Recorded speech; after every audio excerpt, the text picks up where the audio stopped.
I'm Andrea Klim, and you are watching Turn to the Stars. And this week on Turn to the Stars, I'm going to be speaking about Gemini's new moon, which is occurring June 16th, coming up. Today is June 9th that I'm recording this show. And this week's show for the new moon in Gemini in June is about the realization of all the learning that has flourished in our lives as a result of the eclipses that brought big changes in our life back in March and April. And I have a chart of that new moon that I'm going to show you on the screen right now. And truly, June is what I would call the turning point of realization of all the change and or crisis of change you may have experienced going back to March and April of this year, 2015. And you're looking at a chart on the screen of this new moon, and I have up in the left top corner, probably around 11 o'clock, you can see that new moon. It's lightly shaded in blue. I think it's a little hard to see on the TV screen. However, it shows the sun, the moon, and Mars, the symbols for those planets in Gemini.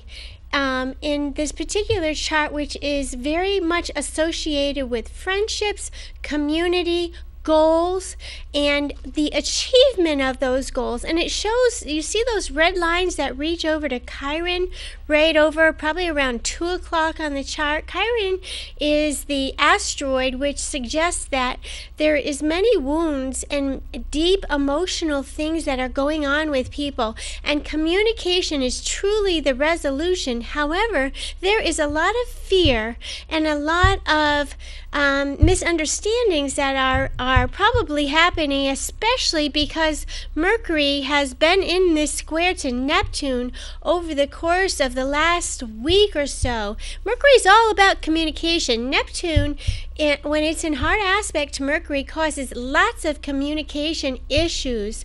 Things seem upside down, confusion. It's like you're walking into a fog. You can't see clearly. So it's really nice to be moving away from this square to Neptune with Mercury.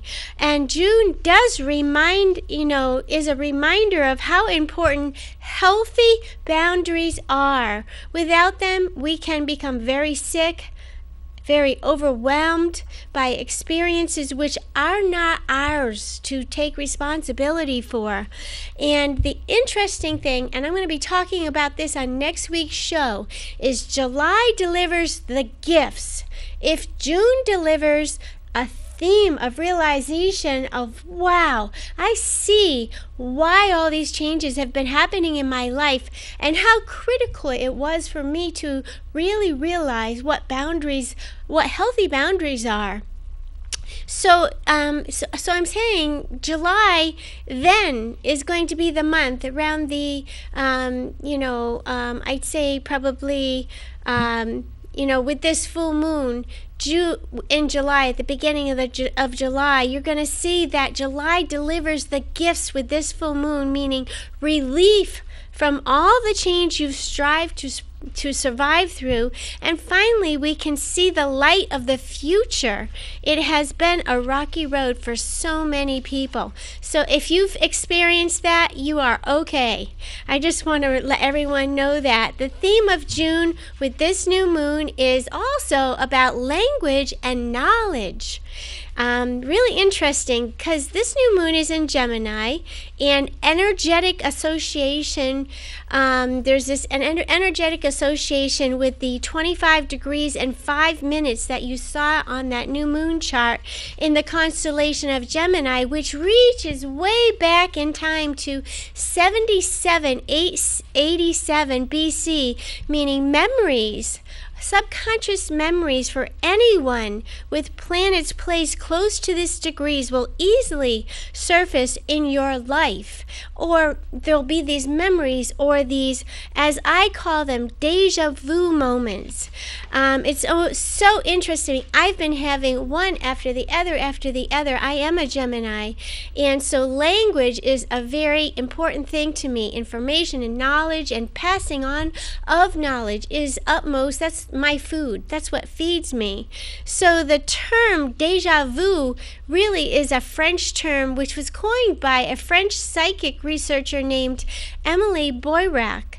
And déjà vu means already seen and is also called paramnesia.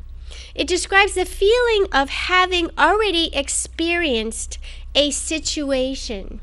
When experiencing déjà vu, you're struck with feelings of familiarity and strangeness, which can make you feel that the situation has truly happened before. And the year 7787 BC was a world age period where languages were developing. Metholithic tribal cults were very active. Tannis cults were active, and there were villages of various languages forming. So, in essence, this new moon is setting a theme for the languages and memory of language our souls have used prior to this lifetime, and they're all surfacing. It's so funny because I have been exploring all these different ways of saying important things in different languages. It's been so fun. So what I'd like to ask everyone who's watching this show to do is to close your eyes just for a moment and picture this scene as this new moon paints an energetic picture. So I'd like you to close your eyes and imagine that you're seeing frost-covered trees in front of winter skies and revelations around survival and the steps we are taking to continue to survive and exist will be. This is most prevalent over the course of this month. So holding that vision in your mind's eye, the theme of this new moon on June 16th, every single day through your experience as we move toward the full moon in Capricorn on July 1st, the light of that growing full moon will be unveiling some very important tools of language which are important toward your survival and the evolution of humanity. So I really want to recommend you be cognizant of that every single day. The full moon on July 1st will be at 9 degrees in the constellation of Capricorn.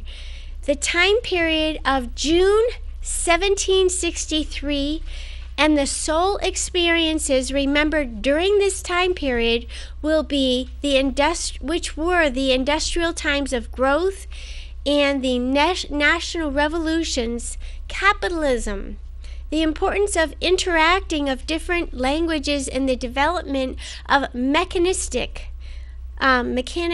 I'm not sure how you pronounce that, but I would say mechanistic materials and the reforms of this period of time. So what I'm saying is the language is so key, and our communication, our conversation is so important on this time period. Remember, I said this is a turning point. It's a critical time for everybody. And I'm going to show you a picture of that full moon right now. And that full moon is actually, there it is. The full moon on July 1st is actually at 9 degrees Capricorn. And in the area of the chart that it's in, you can see it highlighted in blue over to the left. And it is right beside Pluto, and it's really in a very hard aspect to the nodes of the moon, the north node and the south node. And this is what I'm really going to go into depth on next week's show.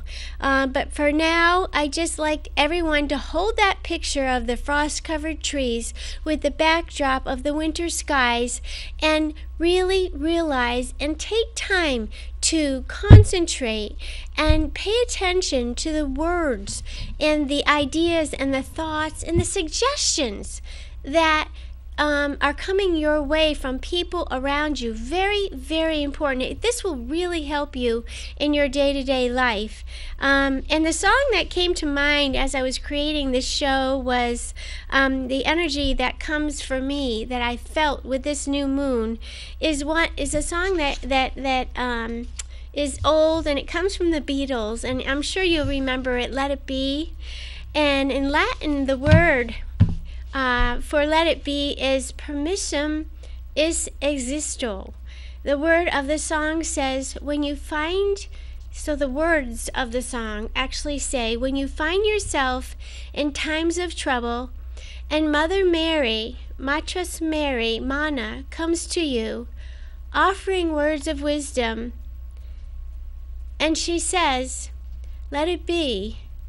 And in my hour of darkness, she is always standing in front of me, speaking words of wisdom. Let it be. Let it be.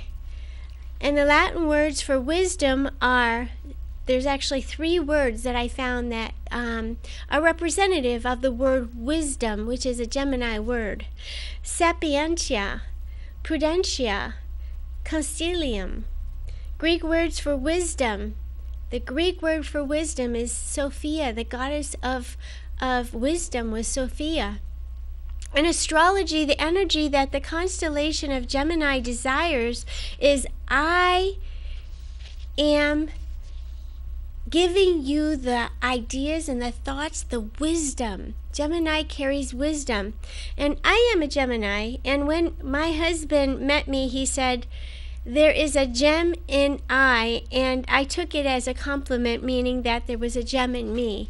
And that was kind of a deal breaker right from the beginning. Not a deal breaker, I mean a handshake. I always get words backwards. But anyway, that was a really nice compliment. That's my point. And I do want to say happy birthday this month to all of you out there who are Geminis and have that gem in you. This new moon is important to Geminis. It carries a theme of wisdom gained through the survival, the knowledge, and the experience of life both here and on Earth. And from the realms of wise spirit and guidance it delivers to all. Geminis really need to take time to ground. They need to take time to ground, and they need to take time to connect with the spirit of guidance. Being that they're a dual sign, if they don't do that, they end up looking like they have a lot of different faces, thus the term two-faced. I always thought as my sun sign, Gemini, as the one that brings to everyone's realization the connection between heaven and earth. And it truly is. If you look at the symbol for the sign, it is a dual sign. There's 2 pillars. Looks like the numeral 2, the Roman numeral 2. Gemini actually does have that strong dual nature, and it has the ability to easily adapt to its environment. And this is why it's so very important that the environment surrounding the Gemini is positive, nurturing, for their inner knowledge to be nurtured, or they begin to, as I said before, develop 2 or more faces just to please and keep the peace. So it's about survival for the Gemini, and I don't think a lot of people understand that. So it's very important. The sun sign, wherever the sun is in an astrology chart, shows where our light shines.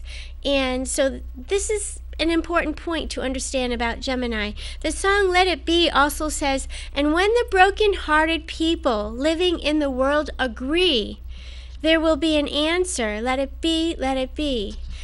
And I sat down at the dock in Gloucester writing this weekend in preparation for this show.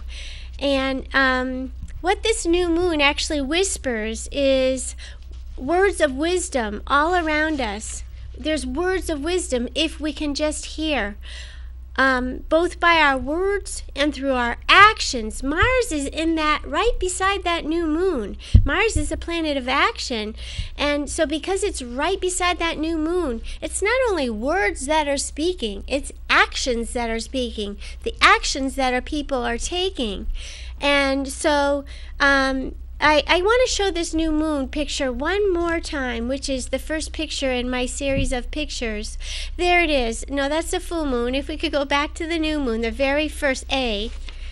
There we go. Yeah. I'm a little bit topsy-turvy today, so I apologize. But that new moon right there, I just want to give you a couple moments to really just kind of look at it, because the symbology of this chart shows us that, there is a lot of very brave people out there that are going through incredible change, and that the caretakers of the light, the keepers of the Holy Grail are being summoned.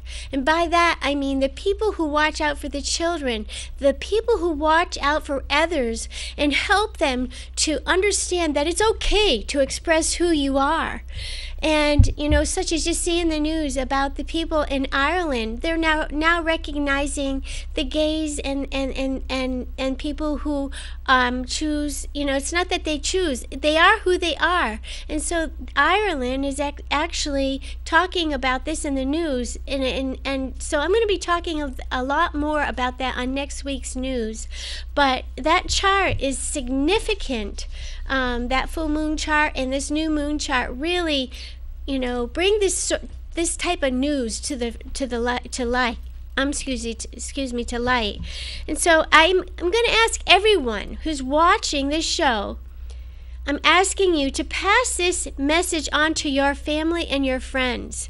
That's what the Gemini energy does. We do what we can to pass information on. When you learn something new, don't keep it to yourself and hold on to it. Pass it on. If it's helpful to you, it's going to help someone else. So in support of this theme, I'd like you to write down on paper the lineage of your education. And there's a reason for this.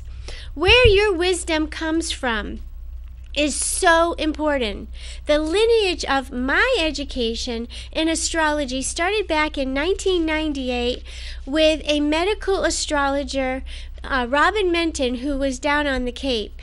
And I was introduced to her through an astrology class, and she introduced me to the very first astrology book I ever had. And that book was A Cosmic Science, written by Isabel Hickey. My next teacher was Janet Eisenberg from North Andover, whom I studied with for a very short time. She was a psychologist who had her master's degree in astrology, and she said to me, Andrea, I could never reach my clients until I studied astrology at the depth which I reach them now. So that really, I never forgot that. And the next was I went through seminars and lectures at the NCGR, which is the National Council for Geocosmic Research, and the president was a very special lady, Frances McAvoy, and whom I absolutely loved and adored, and she passed to her heaven on December 10th of 2007, but I never ever forgot her. She really touched my heart in a very special way, and she actually gave me one of her books. She shared the same exact Mercury in her chart in Gemini, and so we really had a connection, so I really do miss her. But from there, I attended a couple lectures at the SAA, Seacoast Astrological Association, and was honored to meet and for a short time get to know Amy Shapiro, who, this is so interesting, was a student of Isabel Hickey as a teenager. And in turn, last summer, you saw her, Isabel Hickey's grandson, on my TV show a couple times. That was a true honor. And then, more recently, I've been blessed to meet and study under A.T. Mann, Tad Mann, who is an international architect, graduate of Cornell University of Architecture in 1966, and worked as an architect for Gruzin and Partner, Davis, Brody Associates, and Robert A.M. Stern in New York City, and the Architects Collaborative, TAC, European office in Rome. So You saw AT-Man just really briefly on a show I did a couple weeks ago, and he's going to be coming back. But future news, he is going to be making a very special appearance in Manchester, New Hampshire at the Yard Restaurant in October. We are in the planning stages of this right now, so please stay tuned for more to come. The topic will be one that speaks to the layman, meaning the person who doesn't understand astrology, and also to the astrologer. Very, very captivating speaker, and we are ecstatic to have these plans in the midst. Tad Mann has written 16 astrology books based on the concept of a logarithmic time scale derived from the work of G.I. Gurdjieff and P.D. Ouspensky and Rodney Collin, and contributing to an application of astrology called lifetime astrology. And now the other sacred practice I have a great love and learned and continue, I have learned about, did intensive training for a year, and continue to learn every single day more and more about, is core shamanic practices and the lineage of my shamanic sacred art practices. My first earth teacher, I call her earth teacher because in shamanic practices, sacred practices, we are guided. We are only an instrument of the divine spirit teachers and power animals. And my first earth teacher was Julianne Santini of Living Light in Bedford, New Hampshire, who I absolutely adore. And Julianne's teacher was Sandra Ingerman. You see her on YouTube everywhere. Sandra's teacher was Michael Harner. Michael Harner, the founder of the Foundation for Shamanic Studies, pioneered the introduction of shamanism to contemporary life and is recognized as the world leader in this environment. I am actually signed up for his newsletter, which is, if you go online, you can find it, FSS, Foundation for Shamanic Studies, a great newsletter he puts out. And what Yogananda did for Hinduism and D.T. Suzuki did for Zen, Michael Harner has done for shamanism, namely bring the tradition and its richness to Western awareness. And I want to show you on the screen right now a schedule for my next couple shows. And John has that. There we go. Turn to the stars schedule,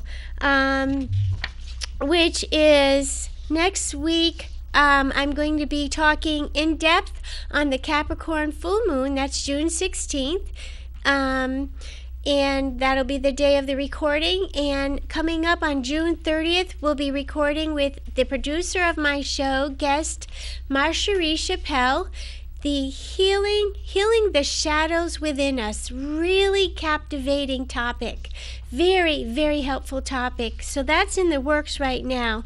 And the next thing that I want to do before the show comes to end is thank you everyone who participated at our 29th Psychic and Holistic Fair on May 30th. I wasn't able to record a show last week. I had a family emergency, and so it's never too late to say thank you. Never too late. And in Latin, the word for thank you is gratias ago. And so I say that to everyone, the participants, everyone who came. And I want to show you a really incredible picture of a pyramid. There it is. This was taken from the fair. And this is an 8-foot by 8-foot by 8-foot crystal pyramid created by Crystal Pyramid Creations. And there's their website right there. And Marjorie Chappelle, in collaboration with Turn to the Stars, that's Andrea, me, we put together, we went shopping and made this beautiful, beautiful piece. And it's so interesting because there was this pendulum filled with crystals at the top and right in the middle. And I was so brave to climb in there and it's incredible. The energy in there is heaven on earth. So everyone, thank you for really coming. We're going to continue to surprise you with great new things at the fair. And our next fair is July 18th. We look forward to seeing you then at that fair. The theme is Take Care That You Be Well. And in Latin, we say Cura ut valias. And I also want to say thank you to Tad Mann, for his life work and what he has taught me as it continues to flourish, and I pass it on daily as a big, I just want to say a big hello to Tad on today's show. We look forward to your return back to Turn to the Stars, hopefully in July, when the TV station has Skype back up and working again. So that's exciting to look forward to. And a big thank you to a gentleman, Kevin, who I was shopping at JCPenney this past weekend for my father-in-law, and I walked in the store. I said, "Can you please show me where this department is?" And Kevin was like this speedy little runner, and he said, "Follow me," and he took me right to where I needed to go. And he turned and looked at me, and he said, "You're on TV, aren't you?" And I said, "I am on Turn to the Stars." And he goes, "Well, it's nice to meet you." And I said, "That's very nice to meet you too." So I want to say thank you for your support, Kevin. And I want to say to everyone, turn to the stars. You will find your answers there. And in Latin, which is really our root language, we say, and I hope I say this correctly, "Encoger astrum quad vosmos reperio restri refero elic." And I hope I've said that correctly and didn't make a mistake. But turn to the stars, everyone, and you will find your answers there. Take good care. I'll see you next week.